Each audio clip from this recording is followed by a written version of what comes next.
La misión de la empresa es la razón de ser, es el motivo por el cual existe. También determina las funciones básicas que se necesitan llevar a cabo para que la misión se pueda cumplir. Una misión debe ser amplia, concreta, motivadora y posible. Con ella podemos conocer a qué se dedicará la empresa actualmente y hacia qué negocios o actividades se puede encaminar su futuro. Hay varios tipos de misiones. Las misiones amplias permiten que los márgenes de actuación sean flexibles, lo que puede ocasionar confusión, ya que parece no tener en claro su objetivo.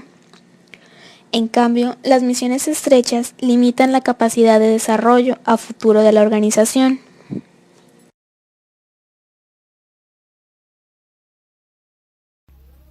La visión es a dónde quiere llegar la empresa, en donde se ve a lo largo de los años y cómo quiere ser reconocida conforme crezca y logre su estabilidad y permanencia. Puede decirse también que la visión es el sueño de lo que se quiere lograr. Las ventajas que tiene el establecer una visión es fomentar el entusiasmo y el compromiso de todas las partes que integran la organización. Una adecuada visión evita que se hagan modificaciones, de lo contrario, cualquier cambio esencial dejaría a los componentes de la empresa.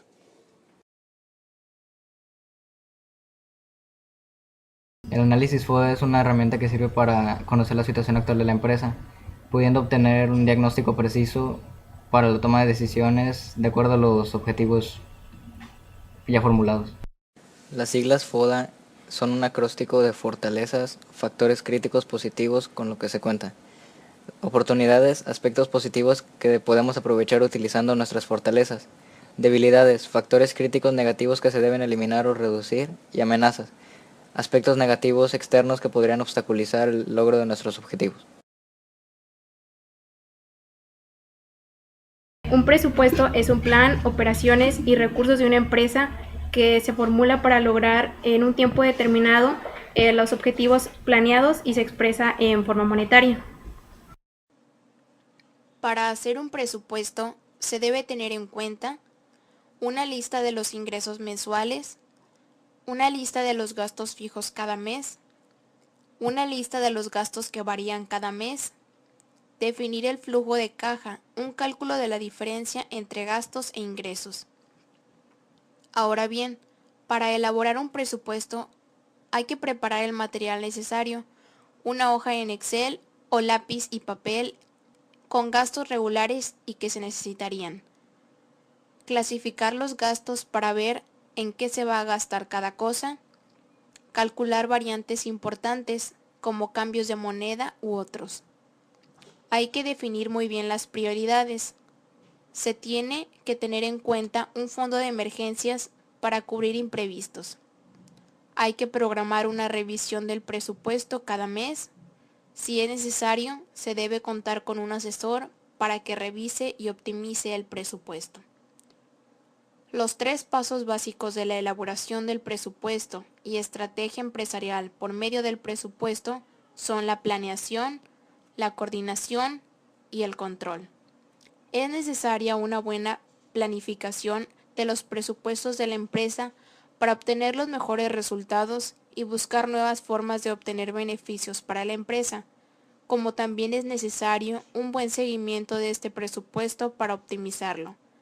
A la hora de elaborar el presupuesto, hay que pensar en 2 cosas claves: optimizar el presupuesto y conseguir los mejores resultados con este presupuesto. En otras palabras, hacer un presupuesto es simplemente sentarse a planear lo que quieres hacer en el futuro y expresarlo en dinero. Un ejemplo son los viajes. Uno se pone a planear, entre otras cosas, cuánto hay que gastar en pasajes o gasolina, comidas y hospedaje. Y ya que has visto todo eso, entonces sabrás cuánto necesitas ahorrar y por lo tanto, cuánto te podrás ir.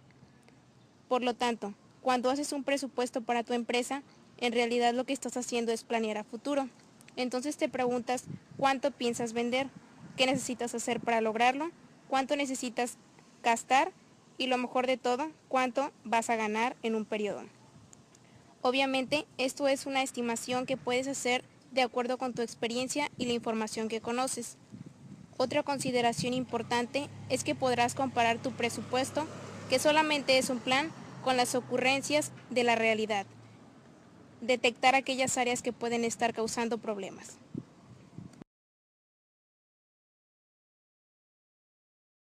La gráfica de Gantt permite la planificación de las tareas necesarias para la realización de un proyecto. Es una herramienta útil para los directores del mismo, ya que permite la representación gráfica del progreso del mismo. Es un medio de comunicación muy útil para las personas que están involucradas en él y se puede realizar fácilmente en una hoja de cálculo. Enseguida les enseñaremos cómo se realiza la gráfica de Gantt. ¿Cómo crear un diagrama de Gantt? En un diagrama de Gantt, cada tarea es representada por una línea, mientras que las columnas representan los días, semanas o meses del programa, dependiendo de la duración del proyecto.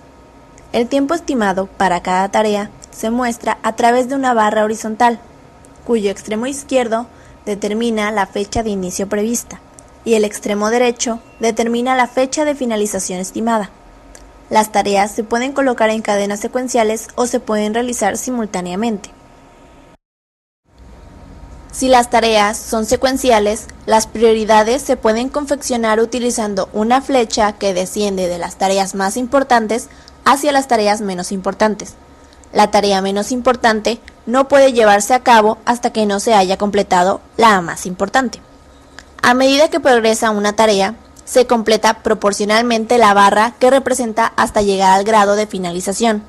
Así, es posible obtener una visión general del progreso del proyecto, rastreando una línea vertical a través de las tareas en el nivel de la fecha actual.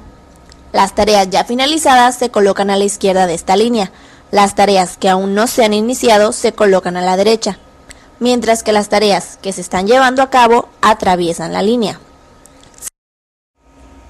La gráfica de Gantt es básicamente una gráfica de barras en la cual se señala la duración de cada una de las etapas del proceso.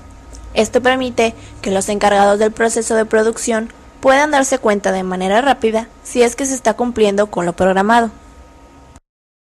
La gráfica de Gantt muestra las actividades, los responsables de su ejecución y los tiempos de inicio y término de cada una hasta la conclusión del proyecto. Muestra con claridad la secuencia de las actividades y las tareas que se pueden realizar simultáneamente. Los participantes en el proyecto observan la importancia de su participación y la responsabilidad para el alcance de las metas programadas. Se utiliza ampliamente para dar seguimiento a las actividades.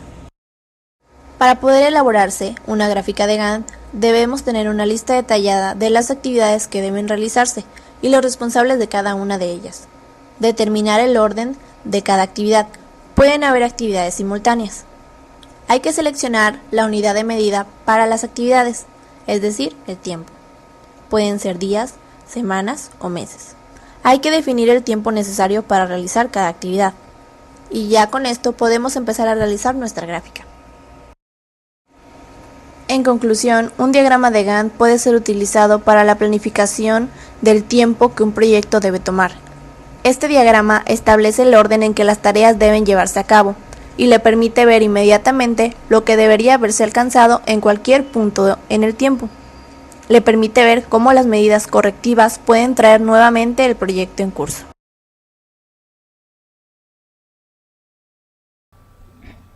El método de PERT es una representación gráfica de una red de tareas que colocadas en una cadena permiten alcanzar los objetivos que se tienen de un proyecto. El método PERT nos permite representar gráficamente las diferentes actividades que componen el proyecto y calcular los tiempos de ejecución. Para ello debemos seguir 4 pasos. El paso número 1 es hacer una lista de las actividades que tienen que llevarse a cabo. Tenemos que hacer una lista de todas las tareas que son necesarias para poder llevar el proyecto a un buen término. En este punto no es necesario que las tareas estén ordenadas cronológicamente, simplemente se trata de hacer una lista de tareas lo más completa posible. Es fundamental que no nos dejemos ninguna tarea fuera. Paso número 2 es hacer una tabla de precedencias. Para cada actividad se trata de establecer qué actividades deben precederla, es decir, vamos a tomar la lista de actividades que posiblemente estará desordenada y vamos a ordenar las tareas según una relación de precedencia. En la tabla indicamos en la columna de la izquierda cada una de las tareas y en la columna de la derecha las tareas que la preceden, es decir, aquellas tareas que necesariamente tenemos que haber terminado antes de poder empezar cada tarea. El nodo inicial, las precedencias lineales, las precedencias de divergencia y las precedencias de convergencia. El nudo inicial, de él deben partir todas las actividades que no tienen precedentes. Precedencias lineales corresponden a los casos en los que hay una única actividad que procede y una única actividad que procede. Por ejemplo, las precedencias de divergencia corresponden a los casos en los que hay una actividad que precede y varias actividades que proceden. Y por último están las precedencias de convergencia. Corresponden a los casos en los que hay varias actividades que preceden y una única actividad que procede. El paso número 3 es dibujar el grafo. Se hace siguiendo 3 reglas. 1. Un nudo solo puede numerarse una vez que se han numerado todos los nudos que le preceden. 2. Debe haber un único nudo de comienzo y un único nudo de final. 3. Dos flechas que parten del mismo nudo no pueden tener el mismo nudo de destino. Esta última regla es la menos intuitiva.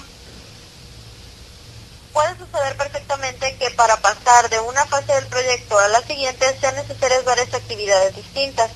En principio, esto se podría representar de la siguiente forma. Sin embargo, es interesante poder definir una actividad como un conjunto de dos nudos, y con la forma de representación que acabamos de plantear, esto no sería posible. Por eso utilizamos la siguiente representación. Sin embargo, es interesante poder definir una actividad como un conjunto de dos nudos, y con la forma de representación que acabamos de plantear, esto no sería posible. Por eso utilizamos la siguiente representación. Hemos añadido 3 actividades ficticias con los nombres B', C' y D', y 3 nudos intermedios simplemente para respetar el principio de designación unívoca. Para construir el grafo completo utilizamos estas reglas que acabamos de describir y obtenemos el siguiente grafo. Por último está el paso número 4, que es el análisis de duraciones, tiempo early y tiempo last. El grafo PERT se utiliza para calcular la duración del proyecto y para evaluar la importancia de las diferentes tareas. El tiempo early es igual al tiempo mínimo necesario para alcanzar un nudo y el tiempo last es igual al tiempo máximo que podemos tardar en alcanzar un nudo sin que el proyecto sufra un retraso. Las duraciones previstas nos vienen dadas por las características de las diferentes tareas. Hay tareas que llevan más o menos tiempo. Por el contrario, los tiempos early y last dependen de la relación entre las diferentes tareas y podemos calcularlos a través del grafo PERT. Por ejemplo, supongamos que las duraciones previstas son las siguientes. El punto de equilibrio en términos de contabilidad de costos es aquel punto de volumen de ventas en donde los ingresos son iguales a los costos, es decir, es el punto de actividad en donde no existe ni utilidad ni pérdida. Hallar el punto de equilibrio es hallar dicho punto de actividad en donde las ventas son iguales a los costos. Mientras que analizar el punto de equilibrio es analizar dicha información para que en base a ella podamos tomar decisiones. Hallar y analizar el punto de equilibrio nos permite, por ejemplo, obtener una primera simulación que nos permita saber a partir de qué cantidad de ventas empezaremos a generar utilidades. Conocer la viabilidad de un proyecto cuando nuestra demanda supera nuestro punto de equilibrio. Pasos para hallar y analizar el punto de equilibrio. Veamos a continuación cómo hallar y analizar el punto de equilibrio a través de los siguientes pasos. Número 1. Definir costos. En primer lugar, debemos definir nuestros costos. Lo usual es considerar como costos a todos los desembolsos, incluyendo los gastos de administración y de ventas, pero sin incluir los gastos financieros ni los impuestos. Número 2. Clasificar costos en costos variables y en costos fijos. Una vez que hemos determinado los costos que utilizaremos para hallar el punto de equilibrio, pasamos a clasificarlos o dividirlos en costos variables y en costos fijos. Costos variables. Son los costos que varían de acuerdo con los cambios en los niveles de actividad. Están relacionados con el número de unidades vendidas, volumen de producción o número de servicios realizados. Ejemplos de costos variables son los costos incurridos en materia prima, combustible, salario. Número 3. Hallar costo variable unitario. El siguiente paso consiste en hallar el costo variable unitario, el cual se obtiene al dividir los costos variables totales entre el número de unidades producidas y vendidas. Número 4. Aplicar fórmula del punto de equilibrio. La fórmula para hallar el punto de equilibrio es: el punto de equilibrio es igual a los costos fijos entre la resta del costo variable unitario al precio de venta unitario. Número 5. Comprobar resultados. Una vez hallado el punto de equilibrio, pasamos a comprobar el resultado a través de la elaboración de un estado de resultados. Número 6. Análisis del punto de equilibrio. Una vez hallado el punto de equilibrio y comprobado el resultado a través de un estado de resultados, pasamos a analizarlo. Por ejemplo de cómo hallar y analizar el punto de equilibrio. Veamos a continuación un ejemplo sencillo de cómo hallar y analizar el punto de equilibrio. Una empresa dedicada a la comercialización de camisas vende camisas a un precio de $40. El costo de cada camisa es de $24. Se paga una comisión de ventas por $2 y sus gastos fijos, alquiler, salarios, servicios, etc., ascienden a $3.500. Primero hallaremos el punto de equilibrio. Tenemos un precio de venta unitario de $40, un costo variable unitario de $24 más $2, o sea, $26, un costo fijo de $3.500. Aplicando la fórmula, punto de equilibrio es igual a costo fijo entre la resta del costo variable unitario al precio de venta unitario. Tenemos un punto de equilibrio de $3.500 entre la resta de $26 a $40. Comprobando lo que se dijo, tenemos que el precio de venta unitario por cantidad, $40 por 250 unidades, $10.000, menos el costo variable unitario por cantidad, $26 por 250 unidades, nos dan $6.500, menos el costo fijo, $3.500. La utilidad neta es un total de $0. Conclusiones. El punto de equilibrio es de 250 unidades, es decir, se necesita vender 250 camisas para que los ingresos... Ahora veremos las utilidades si se vendieran 800 camisas. Ventas. Precio de venta unitario por cantidad. $40 por 800 camisas. $32.000. Menos los costos variables unitarios por la cantidad. $26 por 800 camisas. $20.800. Menos los costos fijos. $3.500. La utilidad neta sería de $7.700. Conclusiones. Al vender 250 camisas,